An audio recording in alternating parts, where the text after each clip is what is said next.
disclosures at this time. Thank you. Moving on, we go to reports and 4.1.1. We welcome our friends from the Sauble Bayfield Conservation Authority. How's everybody today? Good to have everyone. Good. Yeah, good to have everyone here, and you're free to start whenever you wish. Thanks for having us. Oh, your microphone, Brian. Sorry. Right. Sorry about that. Somebody told me that right at the beginning and I already made a mistake. Thanks for having us. I'm going to apologize now. My voice is getting better, but I on Saturday night, I was lucky enough. I did attend a game in Tampa and I kind of cheered for the good guys and maybe overdid it with my cheering, but it all worked out for the best. But anyhow, thanks again for having us. Just to introduce, we've got we've got Nathan Schulier here, our Stewardship and Conservation Lands Manager, Mary Valise, our Healthy Watersheds Manager, and Jeff Cade, our Water and Planning Manager. So again, thanks for having us tonight. I guess I'm gonna have somebody advance the slides. I'm gonna say first one here, why watersheds?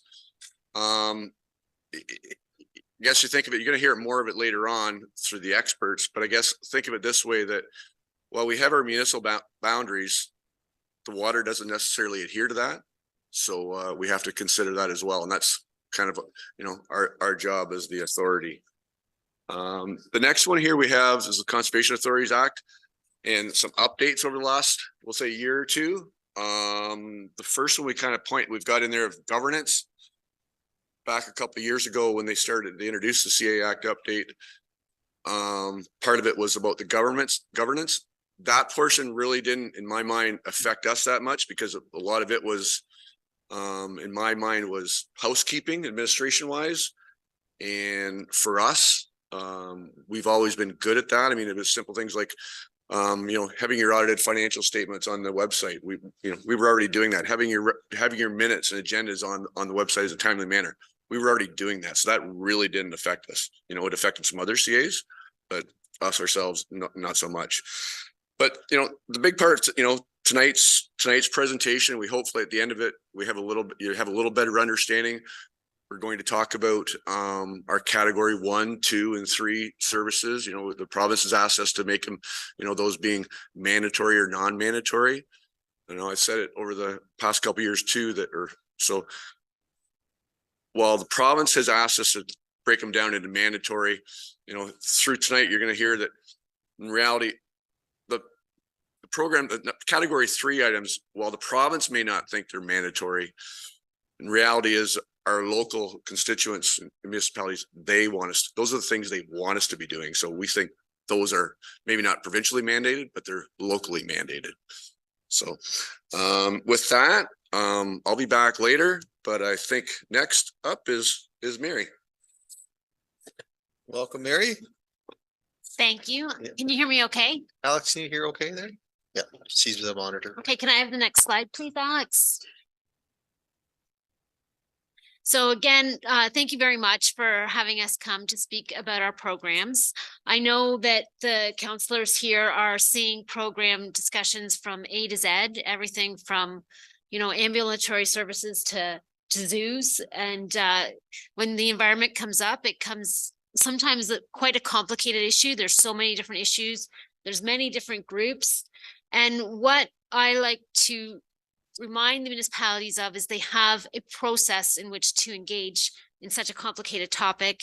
Really, those backyard creeks, that watershed is a terrific place to start to begin to manage some of these issues. Next slide, please.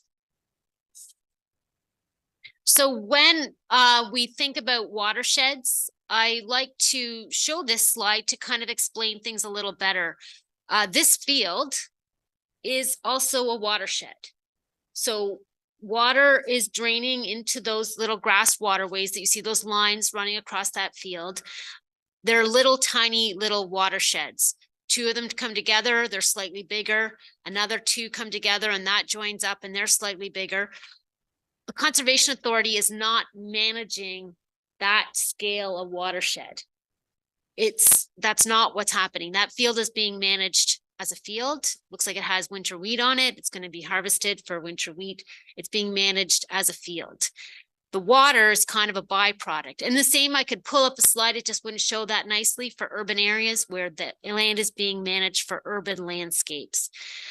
What happens with the water piece is that it accumulates. All those little pieces come together and then they accumulate to cause more downstream types of issues, whether that's flooding or erosion, degraded rivers, lakes, or loss of fish and wildlife. And it's not that we are necessarily ever going to manage at the scale that things could be managed at. We need to be making recommendations or facilitating best practices on so much of the landscape. So it's really, when we talk about watershed management or watershed management organizations, it's that work that needs to get done to reduce or mitigate some of those downstream impacts that we all see and have to then live with. And I think it's really important to think about these things in that some of the practices upstream help to reduce downstream costs that affect all land uses, whether that's agriculture, whether that's urban development, however we want to use our lands downstream. If we haven't done enough upstream, we're going to know it downstream. So I think that picture helps to set that context. The other thing I'll say is you can imagine that this kind of system is not following municipal boundaries. There's no hard line in the sand here saying, okay, well, that's so-and-so's water. It is all coming downstream. So there are implications about that from a broader perspective. We're not managing things on our political jurisdictional boundaries. So I think that's another important point to acknowledge when we talk about watersheds. And as we go along, we do have different programs that help us to educate folks to talk about how to best manage the byproduct, if you will, of water so that we reduce some of these downstream issues. Jeff is going to speak now briefly to an important program that is one of these managing the risks piece. Good evening. Next slide, please. I'm going to talk a little bit about what you probably see the most of here as part of your daily business, and that's the role we have with respect to planning and regulations. As you're aware, we do have to, we have been delegated the responsibility to provide you input on natural hazard matters as they pertain to Planning Act applications and so forth. So we are proactive from that perspective, trying to direct people away from development or from hazardous areas. The other is more of a reactive, where we are issuing permits to people that are in or wish to develop within hazardous areas. Now, what I want to do is distinguish the difference between what Mary's talking about in watersheds versus what I'm talking about when you see my letters or my staff's letters. The area that we regulate is a small fraction of the area that Mary is referring to when she's talking about watersheds. So keep in mind that picture, the field that we had there just a few seconds ago, as Mary indicated, we don't regulate that. We don't regulate it until it meets a certain watershed area and there's a certain amount of water coming downstream. As you know, we are also protecting people with our flood forecast and warning program and our structures and erosion control structures that we have here as well. So again, those are very familiar and visible to you. Next slide, please. And again, speaking of, unfortunately, I think it's a little difficult to see in this slide, but you know, the area of our watershed is shown there in the bold line, as you're well aware. The area, the land area which is not regulated is indicated a small fraction of that, and that's what Mary was alluding to. Next slide, please. Through our watershed management strategy, I think some people in here may have been involved in that. And Brian mentioned this earlier when he gave his preamble. We did come up, or our constituents and the residents did come up with our mission and vision, and they're reproduced there. I won't read them out, but we see that what we do beyond our regulatory limit is meeting the requirements and desires of our community with those missions and vision. Next slide, please. So when we were talking about managing flooding, and I know some were recently at Davin's meeting for flood, and thank you for that. Flood forecast and warning. This is a little bit of a recap for that. But we are monitoring on a daily basis our watershed. We are watching the precipitation, and we did get a message from M&R today, but we're not expecting a huge amount of precipitation here over the next few days, but it's certainly being watched as it goes through the area.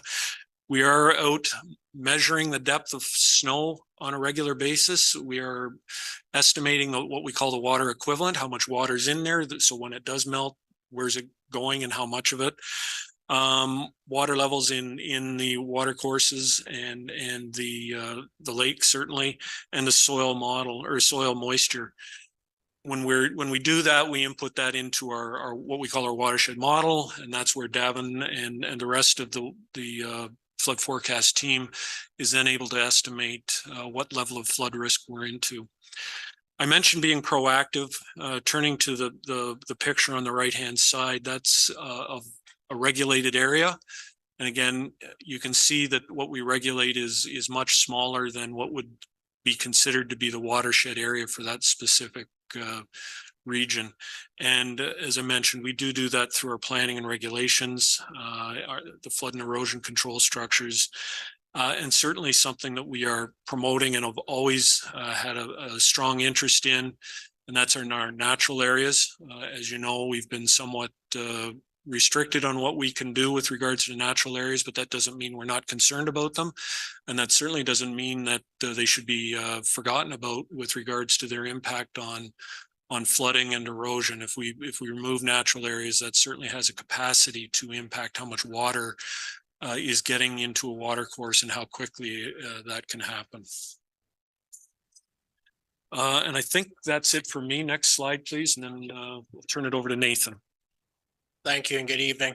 The Land Stewardship Program is one of the ways that we work with the community to benefit the health of the watershed. The Land Stewardship Program includes programs and projects such as our tree planting, cover crops, erosion controls, and other best management practices where we work with landowners, their goals and objectives for their property, and we implement projects to improve their property, but at a cumulative level, it starts to improve downstream water quality benefits within the watershed.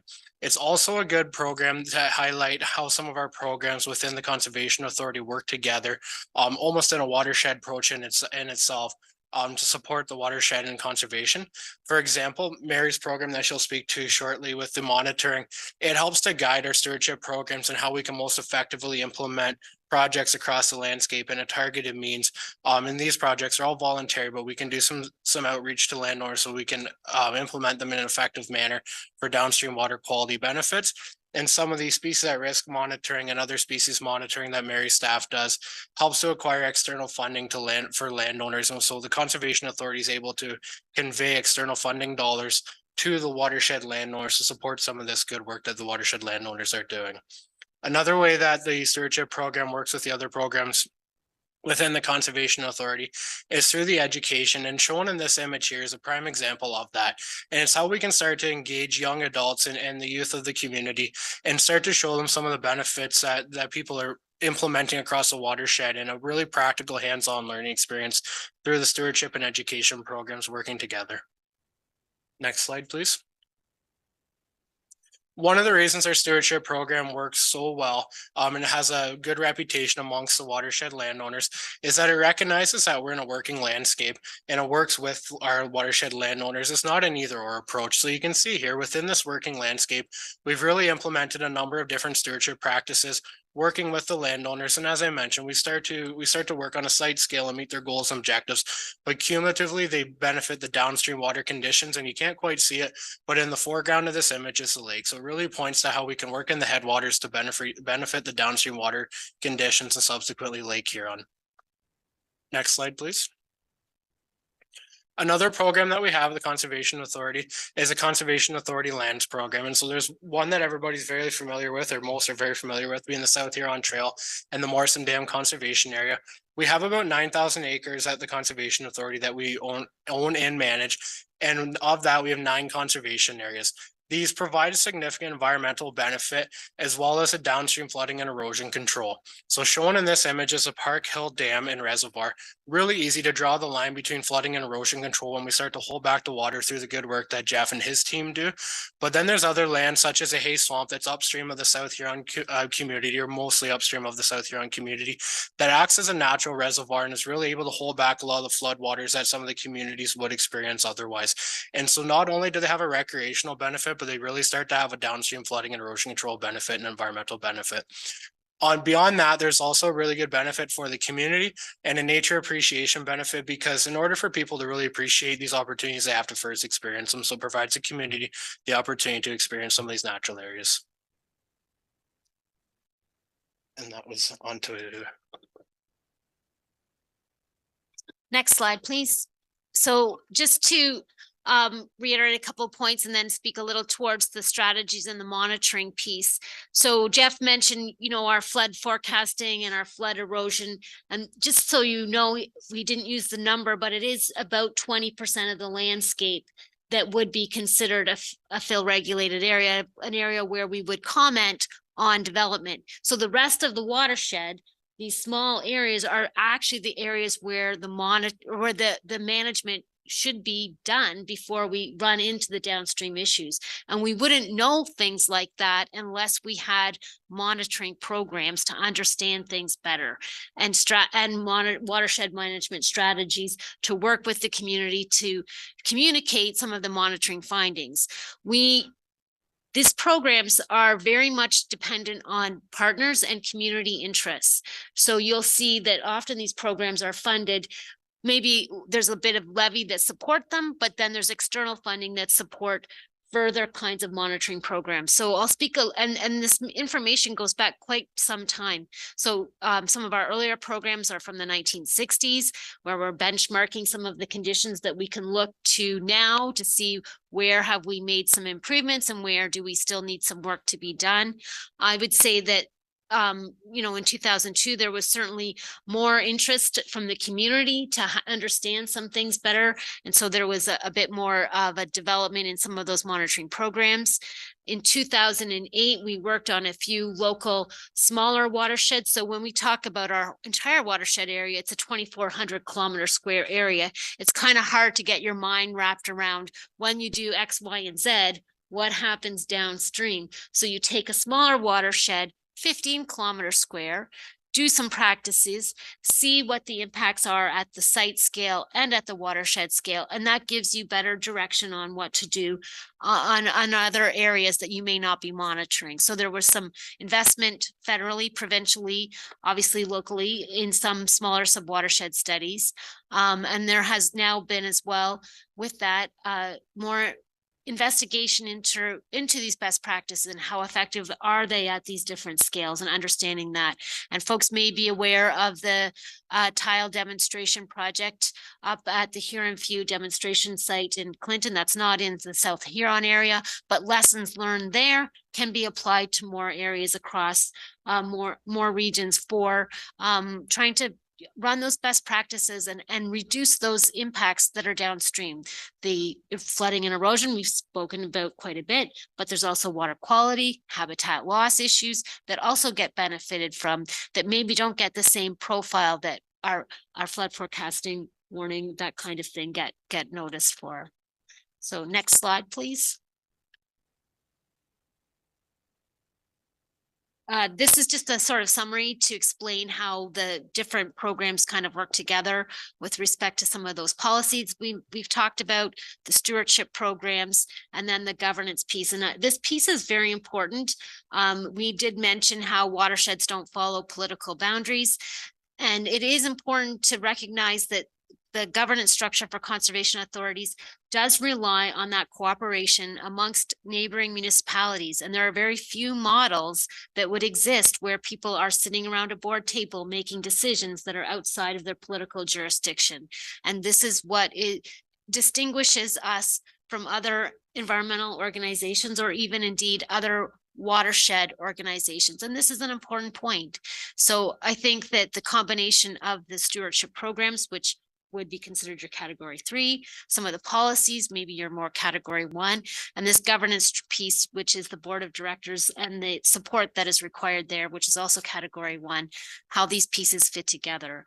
And so the next slide just kind of summarizes our programs and how they're broken up by categories. And Brian's going to take it from here because there's all kinds of more information about the budget and stuff that he'll get into.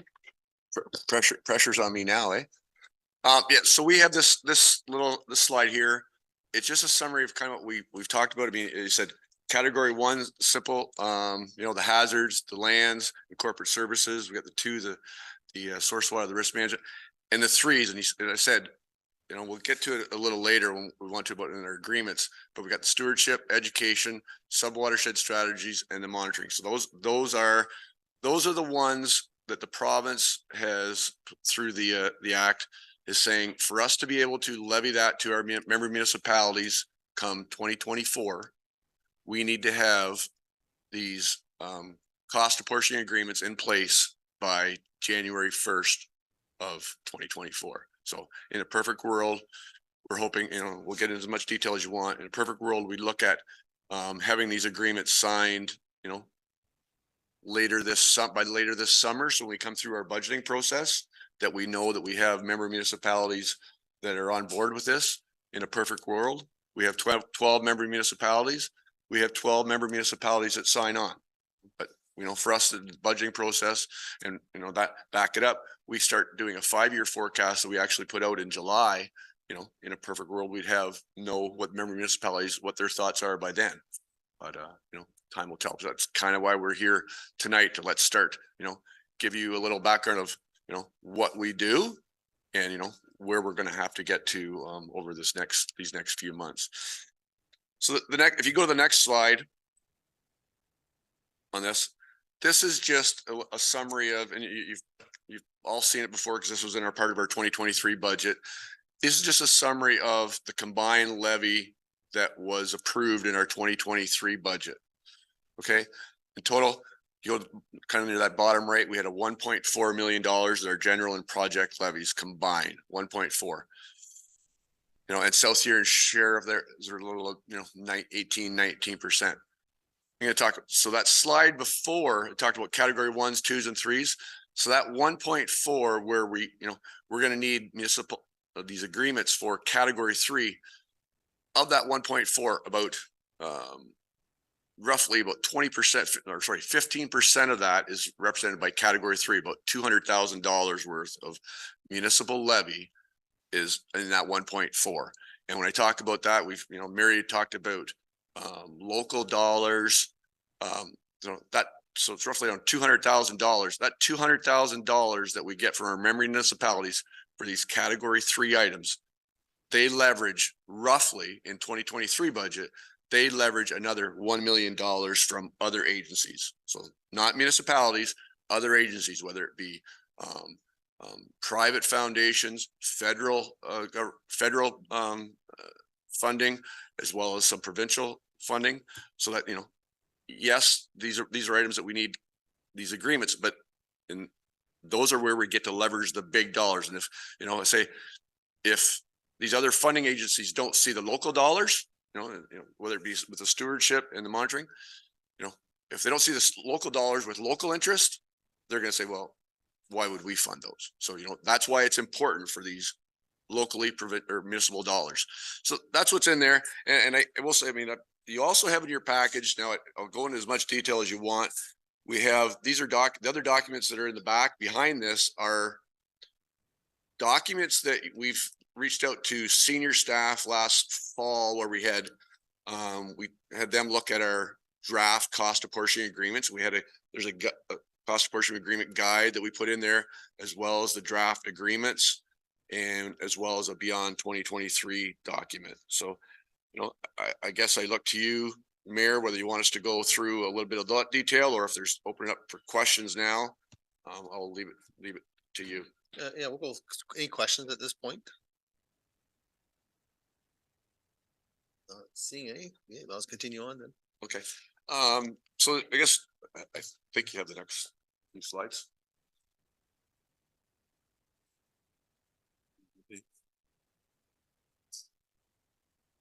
Next. Maybe we don't. Do we have the cost? I'm gonna look to Rebecca whether we have the other documents with the cost apportionment agreement, and I think we have it.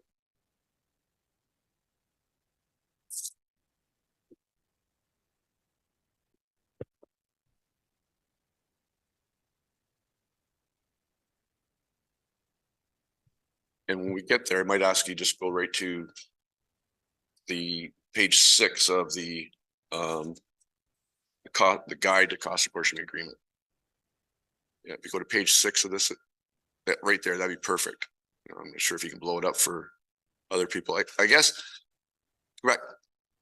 We have this cost portion, the guide, it kind of goes through the different programs that we have, kind of break down, we can category 1, 2, and 3, but I think we've already discussed that. But where I wanted to draw your attention to here, I mentioned that, I said the total, of category 3 items is roughly around $200,000 that was in our 2023 budget. And that's where you see that number of $204,000 at the bottom in that second column. And then we have it broken down by those 4 different category 3 items that we have. So we've tried to break it down there, as well as South Huron's portion right for 2023. And that's where you get that 18 or 19% roughly. And I'm going to give our member Marissa Vaughn a nice little pat on the back, because it was her. She made it. She had us do this, and I think it does explain things a little better for each municipality. So, thanks, Marissa. If I may say, sorry, may I say that? Absolutely. Hey, you know what? Anytime you want to send some thanks to our way, we're more than happy to take them, unless Councillor Vaughn wishes to send them back. If I could just add to that, through the mayor, why I did ask the staff of the ABCA put this together was lots of numbers being thrown around when you're sitting around the ABCA board, because there's definitely the piece of pie that all the 12 member municipalities pay for general levy, for project levy. Then there's also special project type levies from time to time, or past agreement levies. So you got to get your head around that. Then comes in the Conservation Authority making changes with category 1, 2, and 3, and creating an impression generally that there's a lot of category 3 kind of work going on, but with conservation authorities that isn't needed by municipalities, isn't wanted by municipalities. And so it kind of creates, can create the misrepresentation that it's huge dollars. It's huge dollars that we're spending in category 3. So I did ask Brian and the staff to break it down a little bit more. So we had something representative as we went as part of ABCA's work to each municipality to try to understand what these category 3 items actually did cost the municipality, because there's so much provincial, federal, and other funding that goes into all of these expenses. So in this whole guide, there's 4 different categories. And if you narrow it right down to South Huron, these 4 different categories each have a little funding dollar, but they represent $38,000 a year. So when you look at the overall scheme of things for everything that you're getting in a category 3, this is not a lot of money when you look at everything we spend our money on. So thank you, Brian and staff, for putting it together. And no, thank you. I think I need to go on, but I'm not sure. You kind of sold it, pretty good. But I will say, like, I mentioned about the leveraging. So if you look at that one there, so that's where we get the 204,000 at the very bottom. And what I tried to talk about before, about the second line at the top, it says the total cost of those projects of 1.2. And that's what I was talking about. Yes, we're spending $200,000 locally, but the total cost of those programs that they're funding is 1.2. So that's where we're leveraging another $1 million, which we think is a good bang for a buck. The next 8 pages is where we have, it's the draft cost apportioning agreement. And again, I tried to allude to it before, and this is the one that you've got in front of you is just for South Huron. You know, the first 2-3 pages is, you know, the details of the wording of the agreement. The last 5 pages of Schedule A, it's got our different service areas. That's basically a summary of the chart that you still have on page 6, because it's got all South Huron, it's got the total numbers as well as just South Huron's portion, just for those items, you know. And where I see is, and again, we haven't completely rolled it out yet, how we do it. My thought process would be is we would get agreements signed for the services. And then in there it says for, I think it's the first agreement would be for 5 years. And after that, it would be for 4 years. Why the difference? The thought process. And even when we met with senior staff here and at every other member municipality, that way, if we did it scheduled at those years, each council coming on would get, local boy talks, a kick at the can of what services they want. And when we do it 5 years and 4 years, it wouldn't necessarily be at the beginning of council, because we all know everybody's busy at the very beginning of council. So it'd be in the middle of council term that's when they would get a kick at the can. So that's why the years are in there. And going back, I see that Schedule A would be every year we would be coming to update those numbers, because that would be part of our budget process, would be those numbers. Because what you see there is our 2023 numbers wouldn't necessarily be what the 2024 numbers would be, but it would be asking for, you'd be agree to the service. And then through the budgeting process, that's how we'd come up with the dollar numbers that would go into Service A or Schedule A. Sorry. Does that make sense? And the last 1, 2, 3, 4 pages, it's a document that we see, again, we supplied to senior staff. We had the discussion. It's just a beyond 2023 document. And again, it's a summary of, you know, at the time we talked about the services that we do, and we kind of did a breakdown of funding. And the one I like to talk about, if you go to the very last page of it, it's got the nice little, it has colored graphs on it. And it's got, I think we'll get there. Yeah, right there. Perfect. So it's got the graphs. One graph has consolidated budget, and then we have category 1, and it's got a breakdown of the different municipal levies, self-generated provincial funding. You know, it's got category 2, there's risk management official. Category 3 talks about, it's the one we've been talking about. Where I like to bring it home is in category 1, these are the programs that the province has said are mandatory. You can see that that is the least amount funded by the province as a portion. Okay. I mean, on that number, a regular, and Jeff knows the exact years probably, I don't know. For our regular M&R funding for Section 39 funding, 5 years ago, they cut it from about 110 to 58,000. In the mid 90s, it was $1 million. So over time, they've you know, from $1 million to $58,000. You know, that's, and those are our mandatory programs. So, yeah. If there's any questions, Mayor? Yeah, any questions at all? Councillor Dietrich, go ahead. Thank you, Mr. Mayor.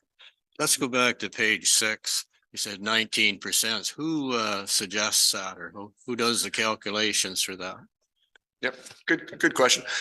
Those come from the province every year, and it's based on what they do is all our member municipalities, all 12, they come up with what the assessment value is for each of those member municipalities, and then they look at what portion of, you know, geographic area of that is in our watershed, and then they factor that in and what it ends up doing. So that all comes to the province, and it says South Huron's portion of our area watershed is the 18% of the assessment value.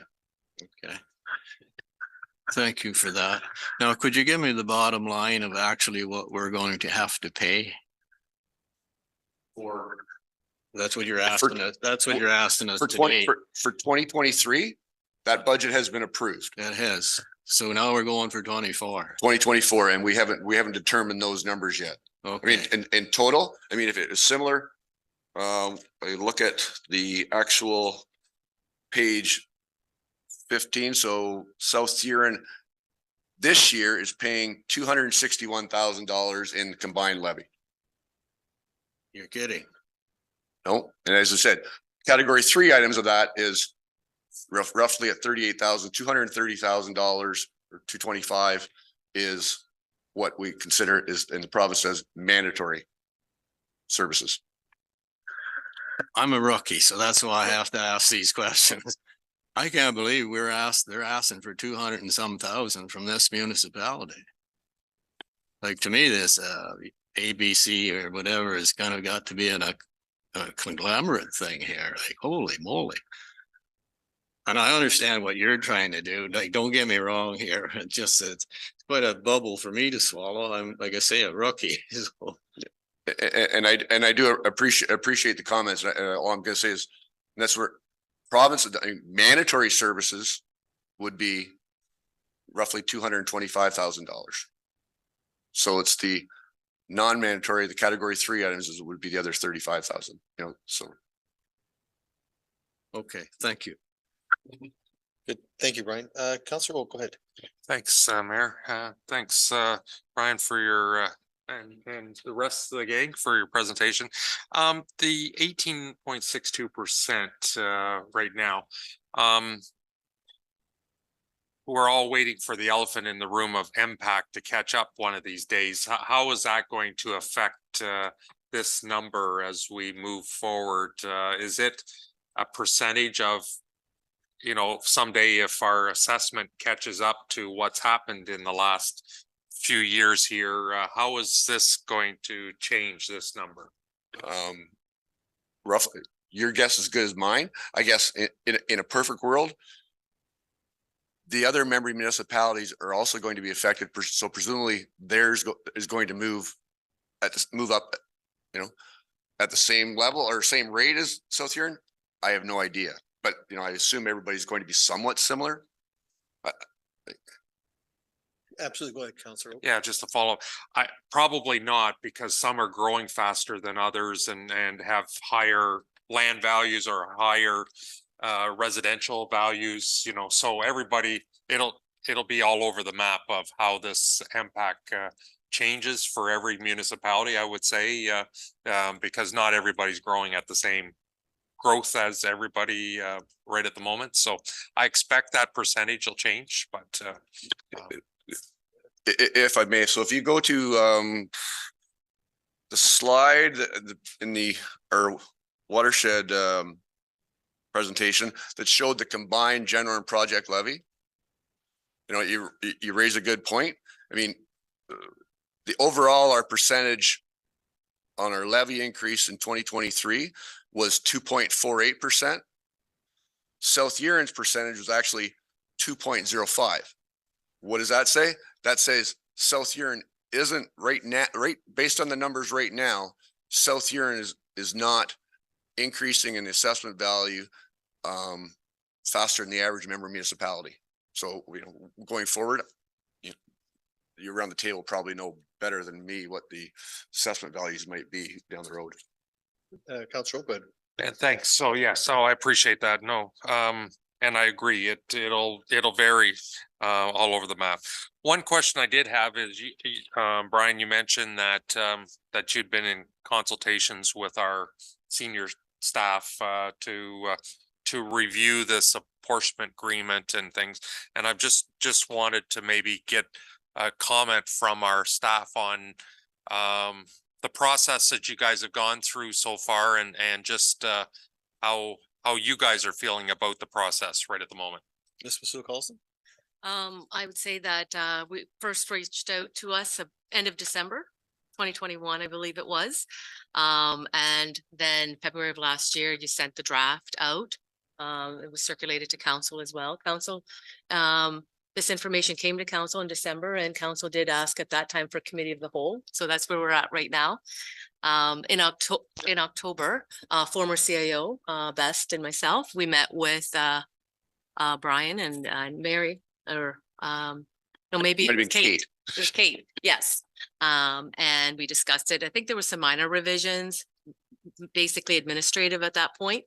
But other than that, staff were very satisfied with the suggestion. Follow-up, Council? Anyone else have any questions? Councilor Neeb, go ahead. Just more of a comment. Thank you very much for coming. I think we all recognize the incredible value across all of those category 1 and category 2 and category 3. And the one thing that comes to mind when I'm reviewing all this is there's 12 member municipalities that are contributing little pieces here to contribute something to the whole watershed. So I think I look at the efficiency and effectiveness of that kind of model, and also that we do have input from a number of municipalities. When I was reading through this and listening to your presentation, it reminded me a lot of the climate change adaptation strategy. And there are a lot of items that you've outlined through category 3 that directly impact our goals in our climate change adaptation strategy, which was adopted by council. So goal 2, support municipal and community resilience, awareness and action. And goal 7, protect and enhance the natural landscape to mitigate impact. And I know through our priority sessions, it's come up, climate change as a lens, but we have an organization within our municipality that already covers some of these goals and in an efficient and effective way. So I'm all in favor of moving forward with the category 3 as outlined. I think it makes sense. It's an investment into our environment for now and for down the road. And I think it would be a major step backwards if we did not recognize category 3 and continue to invest in it. So thank you. Thank you, Councilor Neeb. Any other comments? Deputy, go ahead. Just I'm gonna go back to the first presentation. And maybe Nathan could speak a little bit to the clean water projects that are involved and how they help with the stewardship. And I know this is not county level, but it's the whole county that's using this $500,000. So maybe Nathan could speak a little bit to that. And there is a picture on page 10 of the first presentation. Go ahead, Nathan. Yes, by all means. And is it possible to get the slide up that shows the landscape with the different projects highlighted on it? Yeah, Alex will see if she can find it there. Sorry, you shouldn't do it. Yeah, no.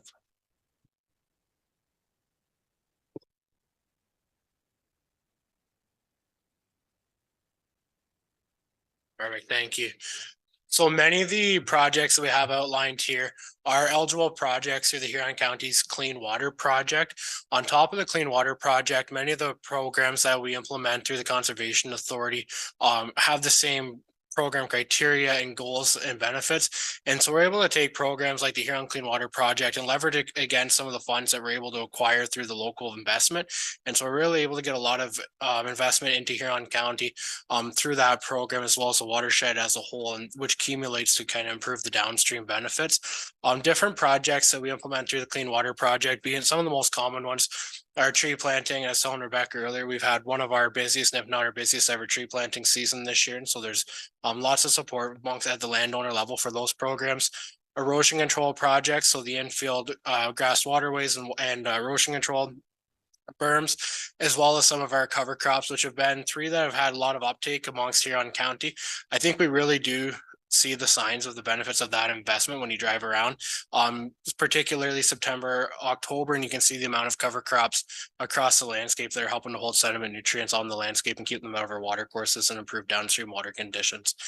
Jim, if there's anything else you want me to speak to with clean water, I can. No, thank you. I appreciate that. It just kind of helps explain to anybody that's not involved in it at all, because it is a county level thing. So this council doesn't hear all of that. And it's to me, it's very important that this carry on. and how it helps the environment. So thank you. Thank you. Thank you, gentlemen. Any other questions, comments? Brian, anything further? No, just thanks again for having us tonight. Yeah, it's always a pleasure of have you here for sure. And I will say, but if there's any, certainly, if there's any other questions, you know, by all means, Rebecca, you know, through Marissa, whoever, let us know. Yeah, great. Okay, thank you very much. I turn to Ms. Masuda calls. Let South Huron Committee of the Whole receive the Sabo Base Field Conservation Authority presentation by Brian Horner, General Manager, Marie Valise, Healthy Watersheds Manager, Jeff Cade, Water and Planning Manager, and Ethan Schooler, Stewardship and Conservation Lands Manager. Mover, please. Counselor Vaughn, second by Counselor Denemy. Any discussion? Call a question, all in favor? And that carries with 7. Thank you very much. And yeah, thank you very much, folks, for coming out. That was an awesome presentation. Well done. Thanks again. Take care.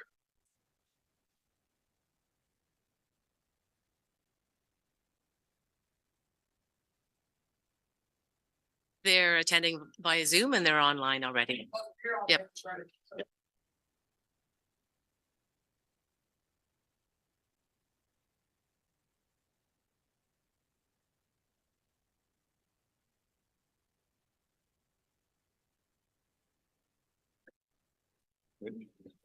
Okay, yeah, go ahead. You ready? We'll bring our friends from Marsh Cyber Insurance perspective in.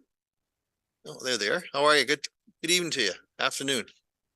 Hello, good afternoon. I wanted to introduce myself first. My name is Maribel and Ubiel, and I'm the client exec contact for your insurance. I've recently taken over this account, so I've just inherited it. So I'm new to the account, but you know, I've been in the program for about 1.5 years now, and previous to that, I was working on public sector, so I'm very well versed on this. Today I'm going to be introducing our cyber team, and I have Julian, Ariella, and Sierra, who will be speaking to you about cyber coverage. Great. Yeah, proceed whenever you're ready. We're happy to Thank hear you. your presentation. Thank you. Julian? I can put up the presentation if you'd like. Okay, thank you, Maribel. Good evening, all. Thank you for having us. I'm Julian Ducloy. I work with Marsh Canada Limited, and I am in charge of the cyber advisory group for Marsh Canada, which is so we are not insurance broker, and we are cybersecurity consultant, but because we are operating as a division inside of Marsh, worldwide Marsh Advisory is about 1,000 consultants, and we are 60 in Canada.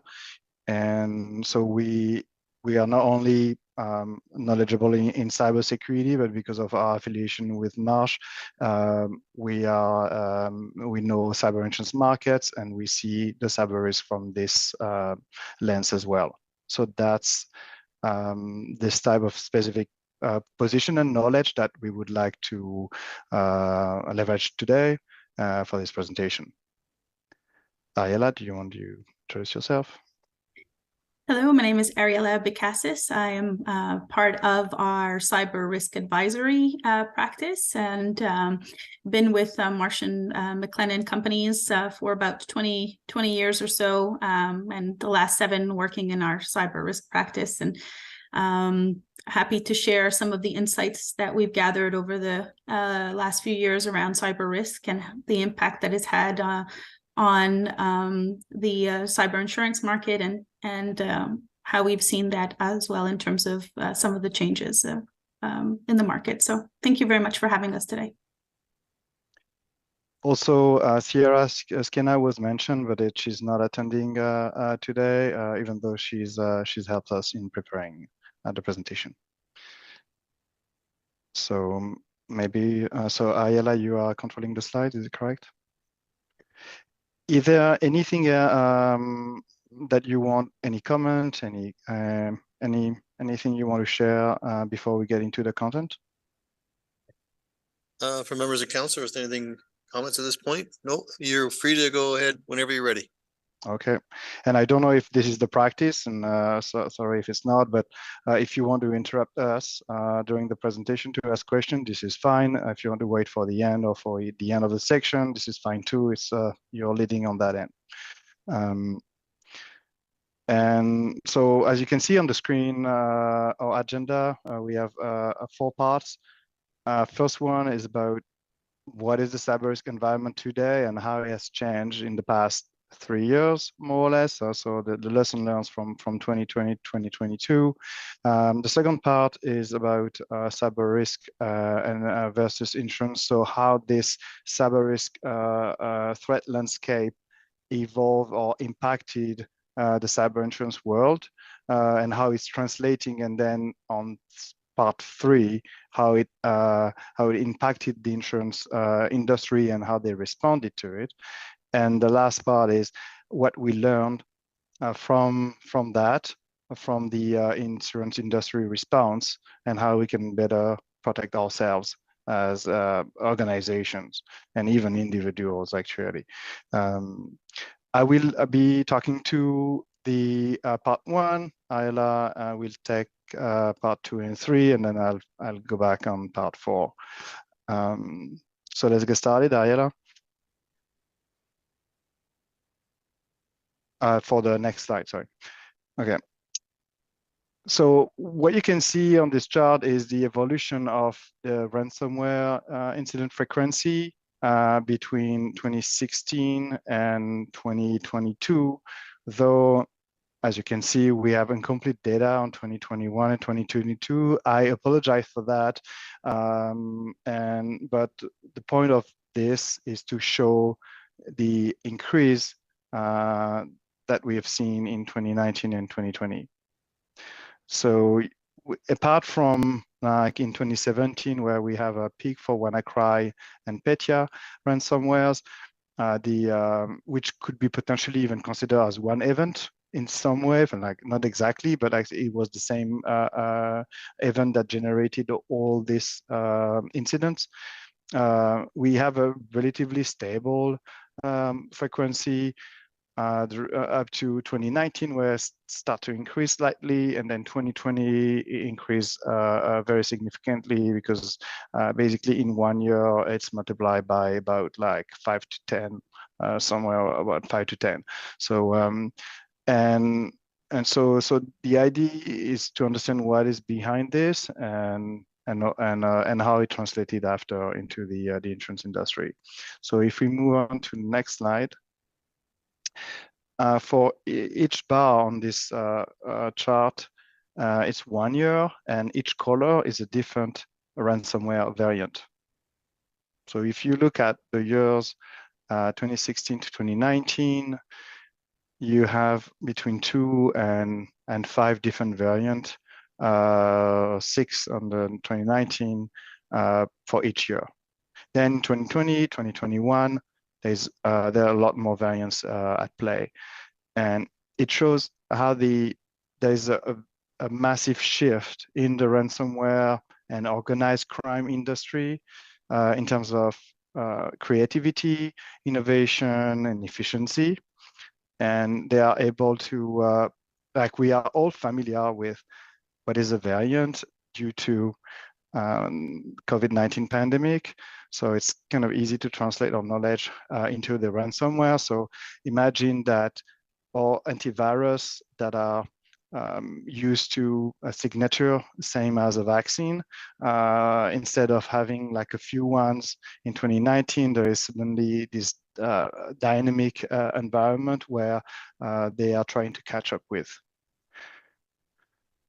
What we have behind also is an organized crime that is specializing by like different type of operations and with like layers in the industry, where instead of what we saw before 2019, when an attacker would potentially do the entirety of the attack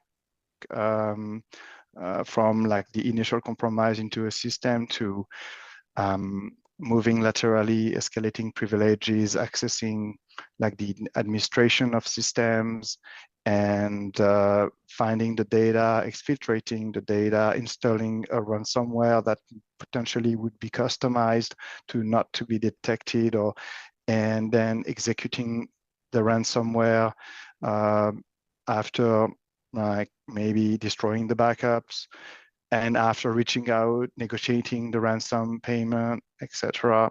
So that was a lot of different skills to have. And what happened in after 2019 is we see a lot of specialization in these attackers, where for each layer there's somebody who is doing the work, then who is selling the result to another attacker or an attacker group that is then leveraging that and taking it to the next level, etc. And so it means that each step would be done with more efficiency, more velocity, and then would be much more devastating and for the victim. So, and that means they have been able to encrypt, so attack a lot more organization and have enough leverage, so they get more often also the ransom to be paid. So if we move to the next slide. So that's an example from the lens of one insurer, CFC Underwriting, which is a very known insurer for especially like smaller size organization. Not only, but they are very present in this market. And what we see is the ransom demands in 2019 for all geographies and all industries. So, so as I'll ask you to look at the slide right now as we switch to 2020, so you can see the impact. So maybe we can go back and come back to show. So that's what they faced in 2020 in terms of ransom demand and number of attacks. That's only one insurer. So that shows like how the change was very, very brutal for this insurer specifically.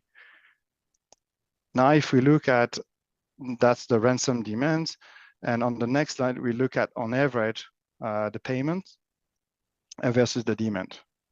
And so these data, so for each year, you have two bars. The solid bar is the demand, the average demand, and that's the average for the top 1% of the ransom demand. So it's not like, for example, if we look at 2021, which is the highest, 9.7 million, not the average of all ransom demands that we have measured was not 9.7 million, but it's the top 1% average was 9.7 million, just to be clear. And the stripe bar is what was paid. So we can see between 2018 and 2021, we have an increase of like the demand like multiplied by about 10. But what is way more interesting is to see the payment went from 20,000 to 5.5 million on average. So we have a factor of 200 in this. So it means the attackers not only have been able to increase the demand and also we have the number of incidents, if we remember from the first slide, but also the size of the ransom has increased, and they have been able to increase way more what was paid. And so there, for that, the reason is they have been able to have better leverage. And so it means there are two ways for attackers to have leverage. Either they have data that are owned by or in the custody of the organization, and that is threatened to release, publish, or sell, use, anything. And if the ransom is paid, then they won't do that, and they would destroy the data. And they try to have some like a reputation in this organized crime and like criminal world, that they are known to keep their word if the ransom is paid. And this kind of fact is tracked, and so they try to keep their word, so the next victims are going to pay. And even though we cannot be sure, and we'll never be sure, that the data has been actually destroyed, as they said they would. The other factor, leverage they have, is the business interruption or the ability to restore the systems. So if backups are destroyed in one hand and all systems are encrypted, or all critical systems are encrypted, the only way to recover the systems is to pay the ransom to get the decryption key, and then either the backups, if they were only encrypted, not destroyed, potentially could be decrypted, or the system themselves, which is more complicated, but also a possibility. So those two elements are the leverage they get, and so they need to be able to exfiltrate the data and to put the organization in the position where no system is working anymore and there is no way to recover without paying the ransom. So they have been much more efficient at doing that and at using that leverage during their attacks. Also, the velocity has increased. Before, we were talking about attackers staying months in the system or weeks in the system. Now we're talking more about like a few days to a week or 2 weeks between the initial compromise and the, so as mentioned before, velocity has increased. If we move into the next slide, sorry, like that's a little more technical, but that shows also how they are much more efficient. So for each year, 2019 to 2022, you have two bars, and this is the spread. The first one is the demand of the ransom for the 0.5% of demands that are the highest. The payment, and you see the demand and then the payment. The second one, so the spread, is the spread of the sample, and after we have the median and the average for each. You can see in 2018 we have a large spread on the demand and small on the payment, and a significant difference between the averages. And in 2022, we have the two bars that are more or less like similar spread, and with an average that is very close, showing that basically they get what they ask for, and very reflective of the fact they know what they're doing and they're quite efficient at it. So that's what we're facing right now. And we know some organization, depending on the industry, there's more or less flexibility in moving and improving the security program of the organization. So let's move to the next, and and now that's the last slide of this part.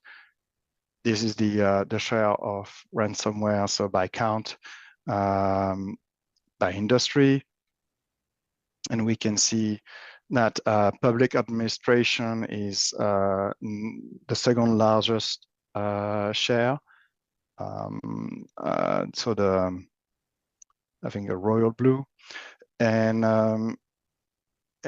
but it's like the share is going down. It was much less actually in 2020 than in 2021, but overall it's going down since 2016. But it's still a very large share as compared to the rest of the industries. And education, public administration, healthcare, and social assistance were taking in 2016 70% of the incident. Now it's more 40%. So it's actually a significant improvement. But all industries are improving, and so we still have the other industries that have the ability, for a lot of different reasons, to move slightly faster.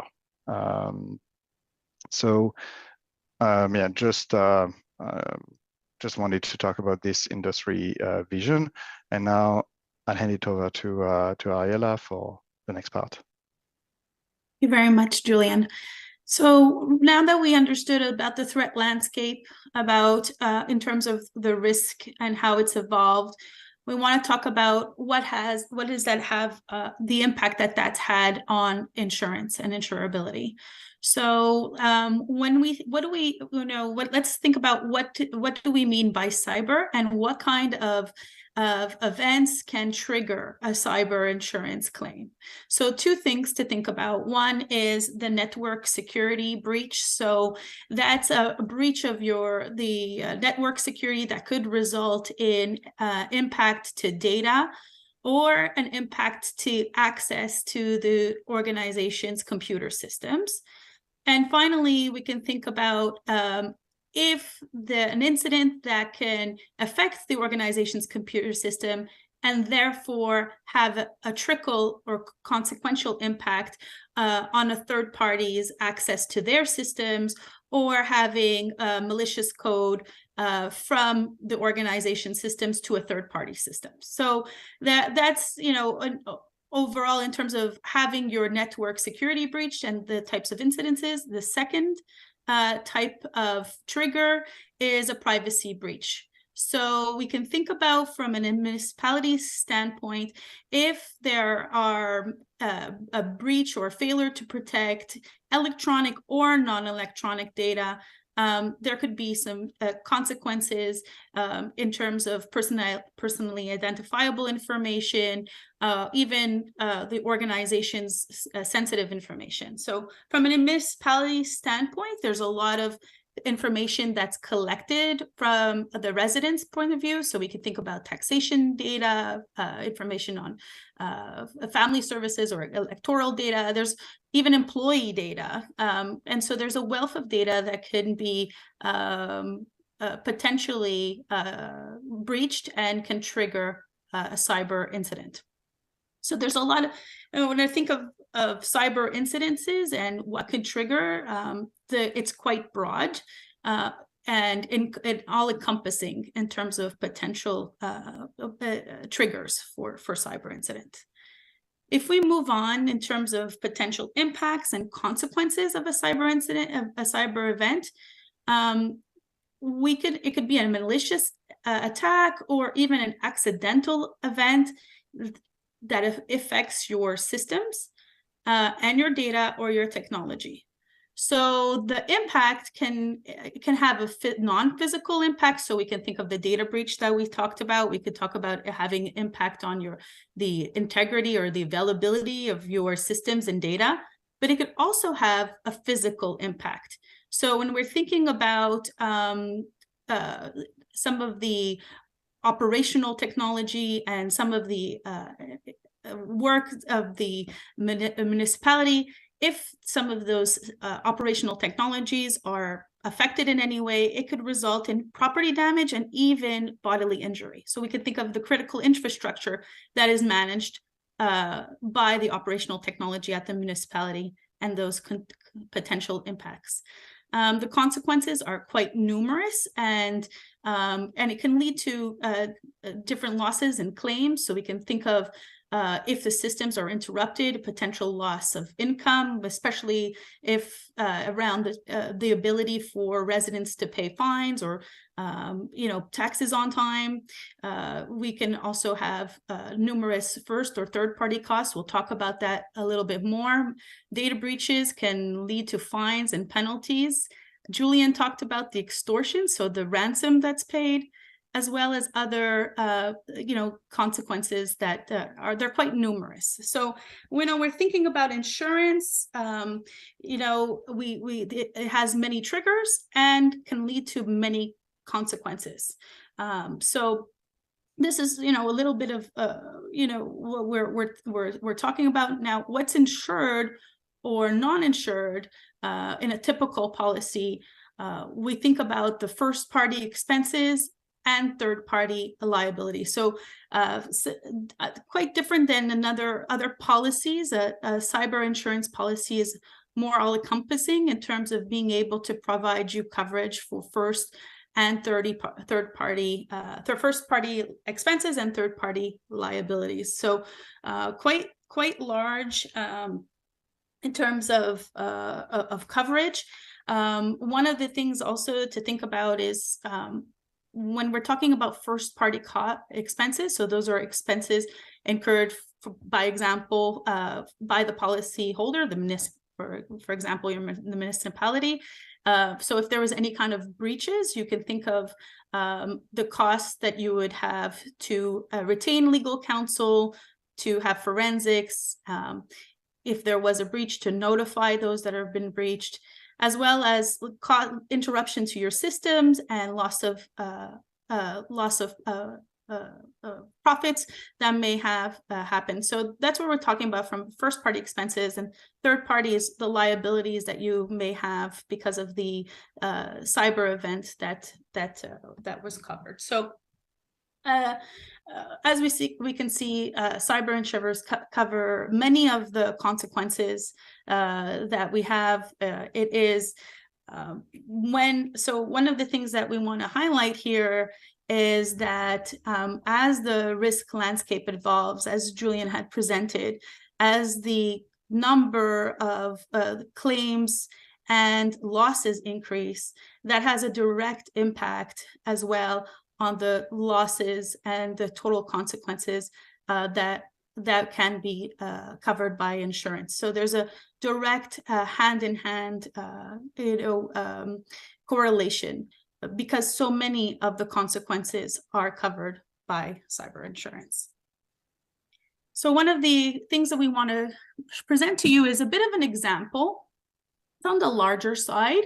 If we're presenting here a bit of a storyline or a scenario for you to appreciate the kinds of the numerous consequences that could result from a cyber incident. In this example, we have a network extortion attack, so similar to the ransomware that Julian had presented. There are quite a number of personally identifiable information and credit card numbers that are breached.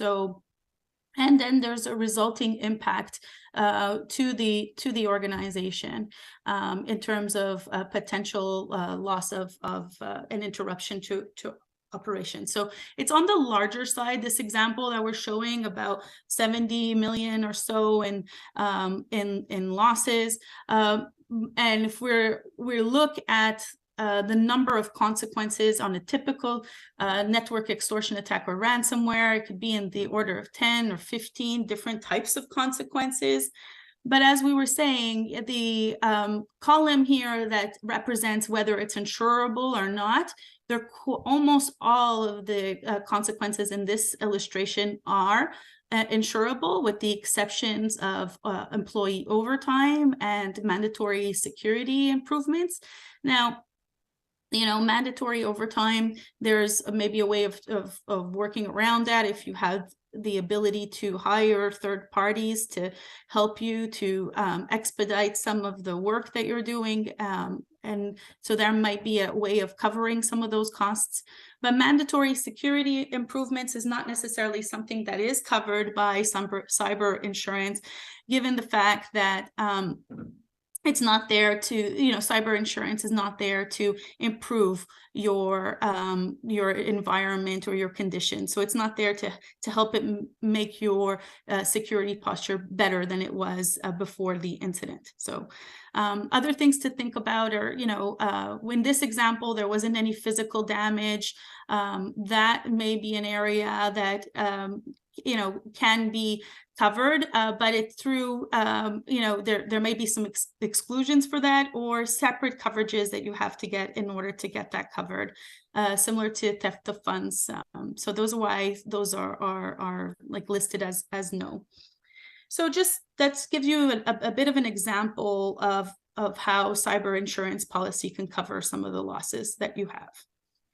If we move on a bit in terms of how has the cyber insurance industry responded to the evolution of cyber risks and number of claims, I want to go ahead and show what the insurance market's response and experience and response has been to the changes in and then the frequency in the of cyber claims over time.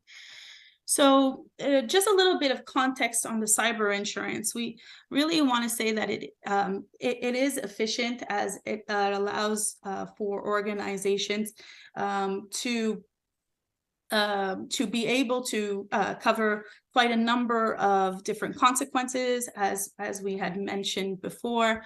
However, the insurance adoption is relatively low, as if you compare to, for example, property insurance, where the adoption is quite high. Most organizations, maybe 80 or 100% of organizations, buy property insurance, for example, for in case of a fire to their buildings or the like. Adoption for cyber insurance is quite lower, closer to 20 or 30% of organizations that are buying cyber insurance.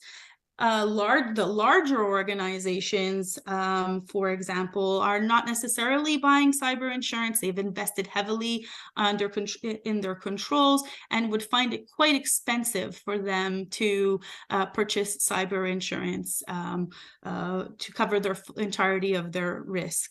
While it's more around the smaller medium-sized organizations that tend to buy the cyber insurance cover, because it's closer, the limits are closer to their exposure. So we're finding it that the adoption is quite low. What that means as well is, from a portfolio perspective from the insurers, they're not getting that diversity in their portfolio. They're getting quite similar in terms of size of operations, etc. So they're not able to spread the risk as much. In terms of cyber insurance, it's quite of a new offering. What that means is that there's less history. Less history it's got two ways of seeing it. One, there is less history, so it makes it a little bit more difficult to predict losses. Like, for example, other insurance would have a lot more of that actuarial data to support it for like car accidents. But on the other hand, cyber risk is evolving so quickly as well, and so it's bringing new threats, new actors, and more of that veracity and velocity, as Julian was explaining. The threat actors are changing quite quickly, and it's quite dynamic as well. So what's happened in the past is not necessarily reflective of the future, and so that makes it quite challenging for the cyber insurance markets to predict the risk. So that actually this is an illustration from OSFI, illustrating how although the direct premiums have been increasing from 2015 to 2021, the loss ratio has dramatically increased. So that means that the direct claims as of 2021 were quite high. So insurers were paying sometimes close to 3 times more than the actual premiums that they were getting. So making it quite difficult from the insurer's perspective. So that's a little bit of context. If you wanted to see a little bit of the insurer, cyber insurance profitability and their loss ratios, just showing a little bit, zooming in on some of the insurers, you could see in red where those loss ratios are in red were quite high, so making it less profitable for these organizations.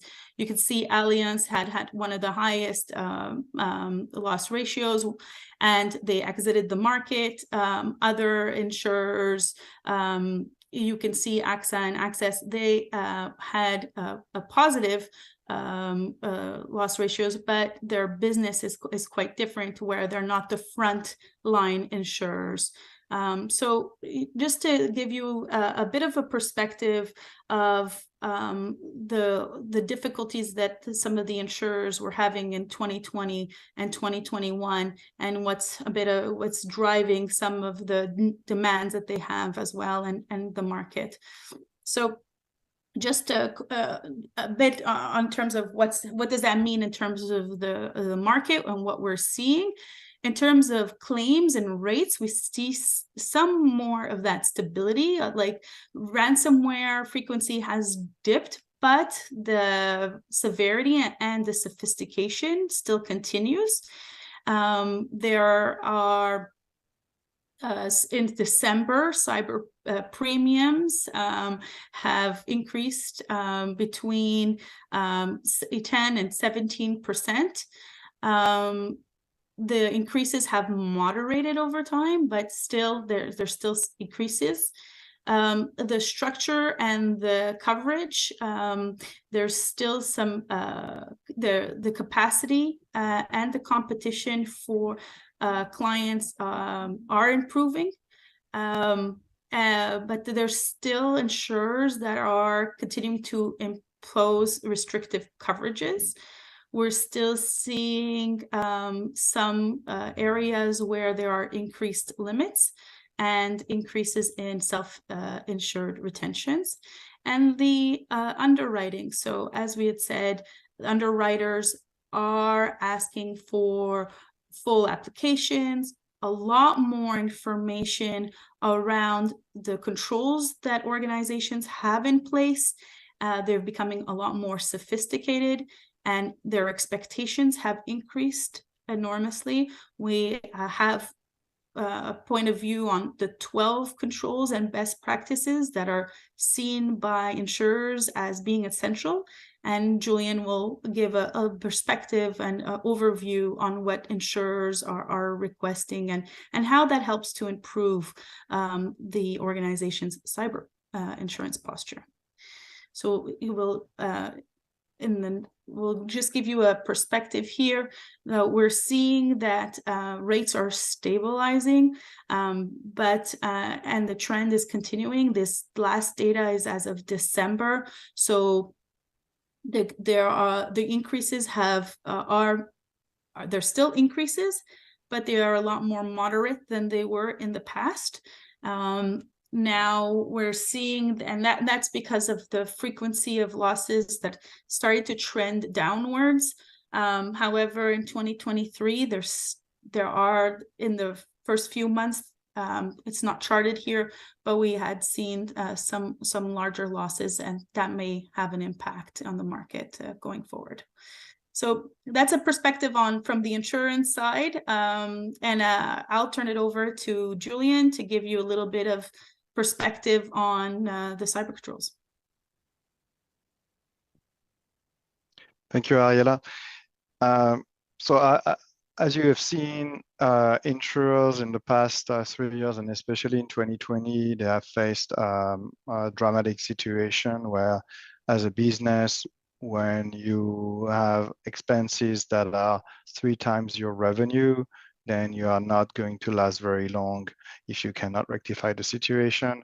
So we have seen the different ways of making it sustainable for them that they have used, which is increasing the rates, so aligning the revenue with the expenses, also reducing capacity and terms and limit provided. So it's reducing the expense side, and also having more scrutiny in terms of who they are insuring or not, and which is selecting their risk better and reducing the expense part. So in 2020, or just at the beginning of 2020, as Marsh, we are a broker, so we are providing, we are helping our clients to apply for cyber insurance to multiple insurers at once, if possible. And we had an application form that was used for all insurers at once. But the insurer reacting to the situation in 2020, they all issued a ransomware supplemental questionnaire on top of the classic application. Then we just suddenly had 10 more questionnaires that were mandatory just to address the markets or a selection of those if we say, okay, we are not going to take only 3 questionnaires or something. So big change, and not only the market was much harder, almost like totally changed, but the processes became tedious and very difficult. And so that is the first reason why we started to look at what they were asking. But the other reason is we wanted to understand what insurers were looking for and how we could help our clients being better prepared for it, and why this information was actually or is still today very good quality. Is the insurers, when they take a claim, they have access to the breach investigation report, so they can see how the attack was conducted and what allowed the attackers to be successful, and then derive what kind of controls would have prevented the attack from being successful. So we have, and I think this is the next slide. We have looked at all the questionnaires and compared the questions and the topics, and we have defined 12 key control areas for the let's say it's not like a new cybersecurity framework, but it's like for cyber insurance application. And just before getting into these 12 controls, we'll look at what is the typical attack, and what is the so on the next slide. So that this like a classic. So I already mentioned that at the beginning of the presentation, so I'll be pretty quick. But the first step is the initial compromise that can happen through either a phishing email that is successful, or if user has a vulnerability in the browser when they are surfing on the internet, then potentially some malware is downloaded in the background, and like they are not aware of it because it happens in the background. So the system is compromised. Or another way of doing an initial compromise is when the external perimeter of an organization network has a vulnerability, then the attacker can get in and land into one system as well. So it generally revolves around these three techniques of access, and from there, the attacker is in one system in the organization and will try to move to another system or to elevate privileges. So instead of being like a regular user on the system, try to be have some admin privileges, so they can change the system, they can corrupt it, they can install like some software, like a ransomware software, for example, and move around and access like all critical systems, find sensitive data, etc., so that they will do what we see on the screen as the internal reconnaissance. And when they finish that phase of reconnaissance, then they know where are the critical system, where are the backup, where's the sensitive data. They can plan the attack. So assuming they have been unnoticed and discovered at this point. And so then they launch the attack, and they exfiltrate the data. Because if they are able to do that, even though they would be discovered right after and cut from like access, they still have the data that they can leverage for a ransom. So because as of now, they don't get anything out of their work if they don't exfiltrate the data. Then after they move on to deploy the ransomware in all critical systems, or potentially all systems in the organization, this is something that it could be like a subset or the entirety, and but they don't activate it, so it's ready to be activated. And just before activation, they go and destroy the backups. So the backups cannot be used to restore the system, so they have more leverage for the ransom. And and so generally they would destroy the backup like on a Friday or Saturday night around like maybe 1, 2 a.m. And right after destroying the backups, they encrypt the systems.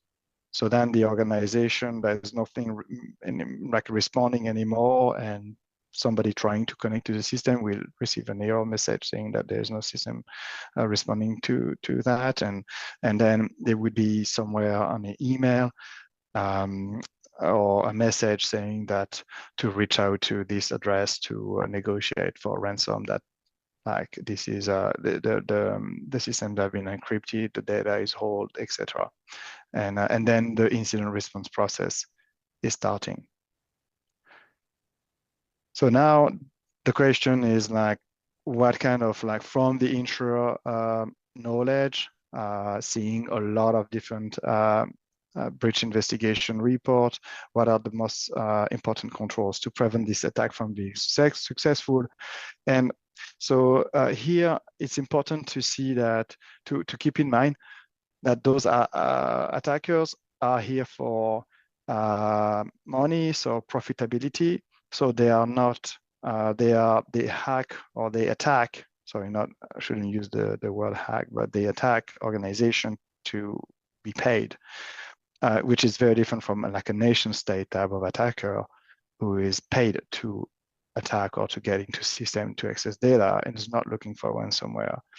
So for a ransomware attacker, it's very important to limit the time they spend on one target to be as profitable as possible. And it means that if some organizations are better protected than others after trying to get, or they get in but they cannot move around, then they just like they give up and they go to the next organization. So it means that in this like ransomware risk, for this ransomware risk, organizations are competing with each other in terms of security posture, because attackers are going to target the organization with the lowest security, and so all industries are slowly or more rapidly evolving. And generally, as we can see now, like larger organization, they have like the 12 controls that we're going to see, they all have it to potentially even to the full extent, or to maybe not everywhere, but they mostly all have this. When we go down, like if I can say the food chain of the organization, or like the size of the organization, then we have less and less controls implemented. And this is where the attackers are slowly moving as well, because of simply profitability reasons and time for money for time. So let's move to the next slide, 12 controls. So I'm not going to get into each of one like on this slide, but after I will explain in non-technical terms how these controls help to prevent ransomware attacks. So if we, yeah, thank you, Ariella. First, control multi-factor authentication on the left-hand side. You must have heard about MFA or multi-factor authentication. It means that if you want to connect to a system, you not only have a login and password, but you also have a second factor like an SMS or maybe a push notification that you need to confirm, or you have maybe a USB key or any other mean. So it means that if your credentials were breached, that would not be enough to connect to the system. So that's, and as of today, and I insist on this one because as of today, this is considered as the most important control for cyber insurers. Without multi-factor authentication on any remote access to a network, or on the highest privilege accounts, like called domain administrators, that have the keys, that have the keys of the IT kingdom, if I can put it this way. Without this control, the MFA on this access or credentials, no insurer normally would take the risk. The second one, EDR, endpoint detection and response, is simply the new name of the or the new antivirus. It's an antivirus on steroids. It's just instead of only checking the signatures of software, it also allowed to contain potentially a device that is compromised, or also to get data from it, to inspect, or to respond directly, act on it. Or some EDRs can do behavioral analysis as well, or they can. So they are like, and it's developing as we speak. So that's one of the top control too. On the next slide. Backups. So backups, as we have discussed already, are the lifeline of the organization. If the backups are protected enough so they cannot destroy by the attackers, then this is an entire part of the leverage they have for extortion that is gone. And so what we call today as good backups are backups that are not on site, or that are air gapped, not connected to the organization at all, or in the cloud and considered as immutable. So basically, even the organization couldn't destroy it if they want to, or there would be a very complex process and delay before these backups are effectively destroyed. So that is what is expected around backups today. On the right-hand side, the privileged access management. So it's, as I mentioned earlier, domain administrative accounts are the people who can do the IT, general IT folks can do any action in the IT organization, like creating users or giving access or revoking access, etc. So the idea of this control is to make sure that these accounts are secure. Whether MFA, multi-factor authentication, as mentioned before, is one of the ways to secure them, but they are other also, they need to be separated from like classic user account. They need potentially password to be rotated more often, or sometimes they are just rotated every time they are used. They need to be specifically monitored. So every action that is taken with these accounts is controlled and checked afterwards, or can generate some alerts. So there's a lot of that. This control is like a group of control around privileged access. Yeah, thank you. So then we have the classic email filtering and web security, meaning all emails should be screened. The attached documents should be scanned and even potentially, as we call, detonated. So like run into a closed environment to inspect the behavior. All when people are like users are surfing, going on the internet, where they're connecting to should be checked with like trusted list, or if anything suspicious happen, or any like the interaction they can have with the website should be limited. So this is like the classic email filtering and web security that has been around for some time, but the capacity and the tools, the functions that are available today on the market have increased a lot to respond to the innovation from the attacker side. On the right-hand side, the patch management and vulnerability management. So that's a little more technical.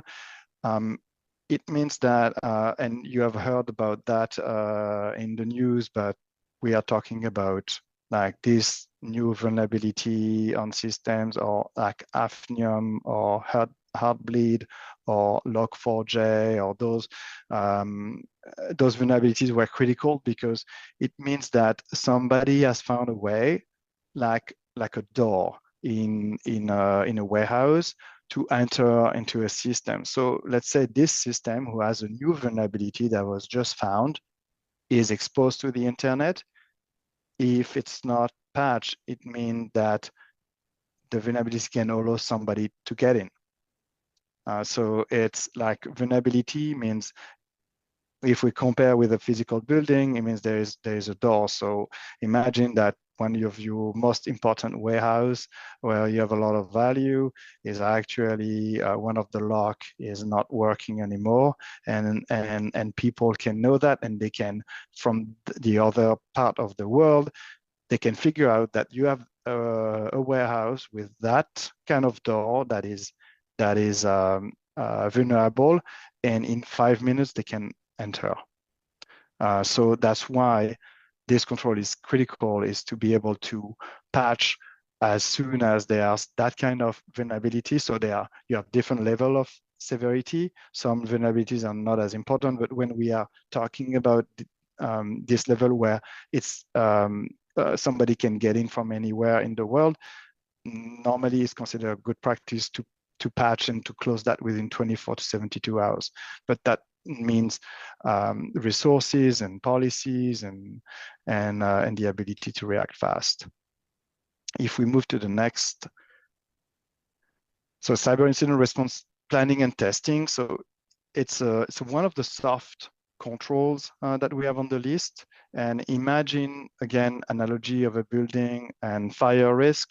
If in a building with like not only like a warehouse, maybe an office building with a lot of workers, there is no fire evacuation plan, there is no fire drill, there is nobody in charge of like guiding people in case of a fire, can think that the consequences in case of real fire would be potentially with like very significant as compared as if you have all this fire prevention and training in place. Is exactly the same for a cyber incident. Best practice is to have a team and a plan, and having the team practicing on the plan, and that makes a difference. Like in terms of impact, we have assessed that the impact can vary from 1 to 4 if there is a team, if there is a trained team with a plan rather than nothing. The second control, also a soft one, security awareness and training. The idea behind this is that all users should be aware of cyber risk to some extent, and they also should be receive phishing emails as tests to train them to not to look at. So there will not be any 100% success rate. There will always be some workers, and the best of us as well, clicking on the wrong link at some point in time because they were tired or because they didn't see it, or they were too busy with other tasks, or they were just like non-trained at all. And that's fine. The idea of this control is to limit, instead of having 20, if there is a phishing campaign from bad actor on the organization, instead of having 20 people clicking on the link, maybe to reduce that to 1. And then that gives us at least more chances to block that, instead of blocking 20 different point of attack in the organization. So the idea is to all these controls work as layers. There is in risk management, there is something called the model of reason, where we see the risk management program as layers, and where no layers is perfect.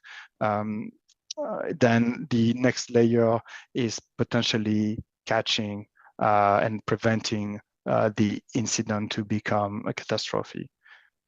On the next slide, we have hardening techniques. So hardening, same idea as you would have on a building. When you commission a system, by default, a system connected to internet or connecting to a network, by default, there are about 65,000 different ports.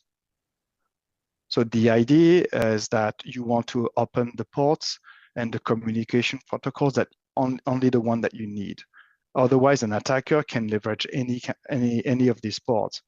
So when you recommission a system, and I'm just taking the example of the ports, but there are other things to harden, but you want to close the windows and doors of the building, and to define how people can potentially get in through very secure communication protocols and only certain communication protocol, not others, and tell the guards that how they can access people or not. So that's exactly what you do when you commission a new system. You lock it as much as you can, and you only authorize like as when you mean to do it. And so it's the same idea as the patching, except that the patching is like doors that are open on the fly in a way, when this is the doors that you have that you control and that you should be aware of and keep under your control. Logging and monitoring is about surveillance. So it would be like all the sensors and the cameras of the building, because everything is information in systems. You can potentially record everything and measure everything. So the idea is to look at what's happening, potentially make some correlation between events, and then have somebody, or either 24/7 or at least on working on business hours, to look at the alerts and react if something looks suspicious. And also, if something is suspicious, all the logs and everything, the information that has been saved and gathered, can help to understand what is happening and how to block it, but also how to avoid that it's happening again in the future.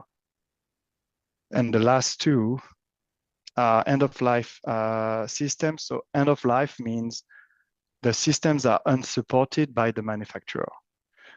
And so when we have a new vulnerability, these systems like Windows XP, like Windows 2008,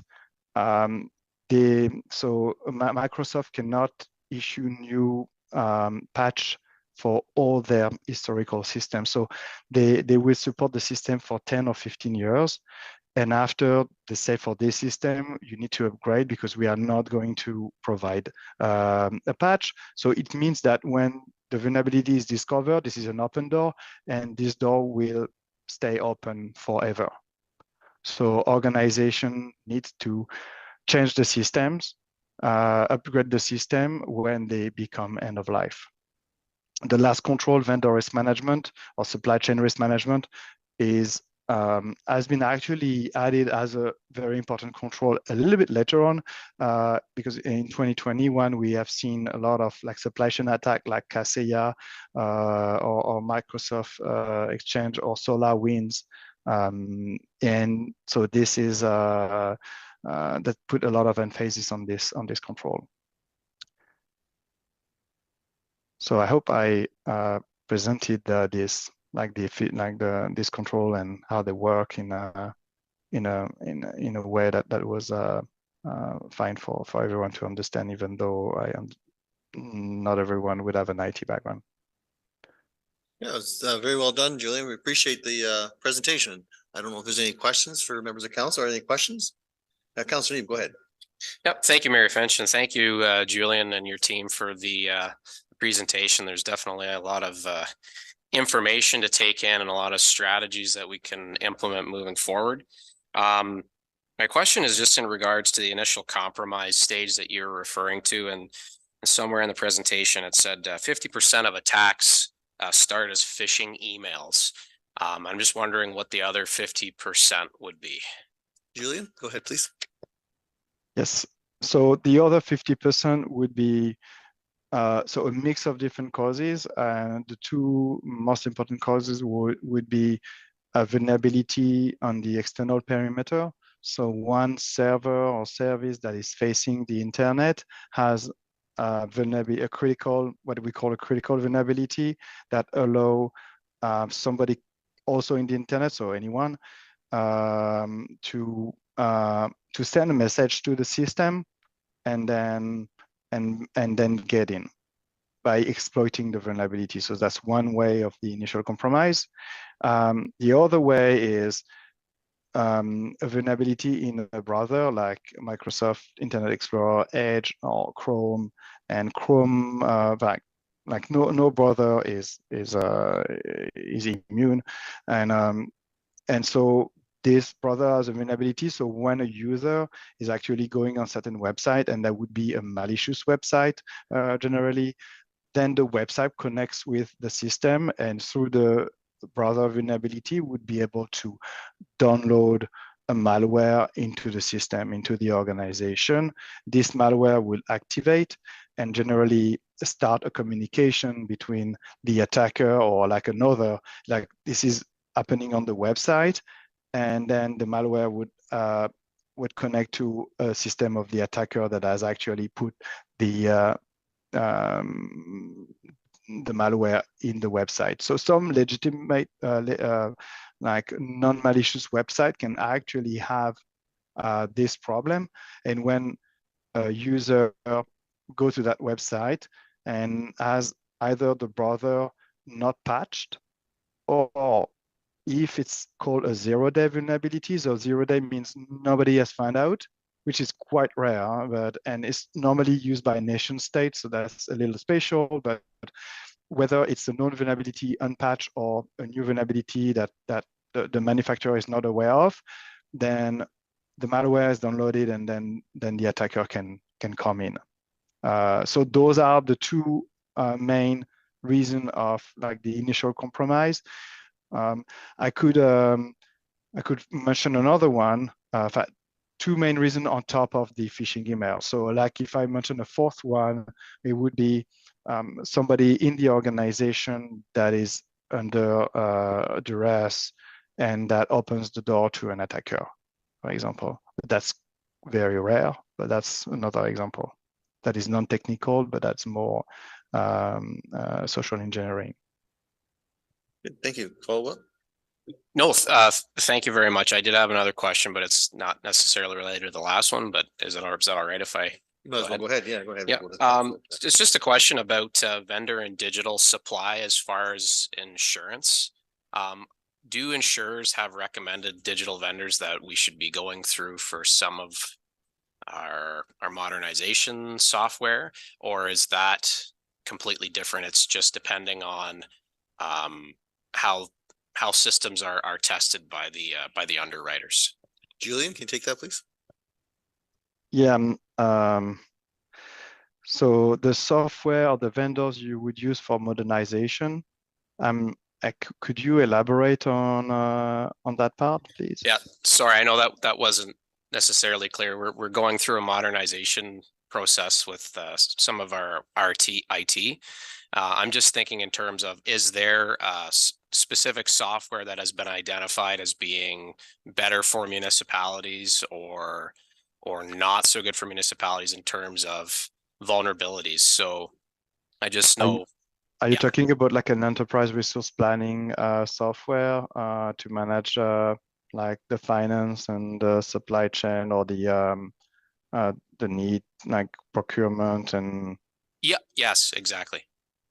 Yeah. So I'm sorry on that. I cannot speak to the providers, but in general, what is recommended by insurer is to have, and that's the last control that was mentioned, is to have to make your due diligence about the security of these vendors. So like, and to simplify, I would say like generally a larger publisher of the software would have a bigger security, but also is potentially bigger targets because selling in so many more organizations. So there's like a downside to it too.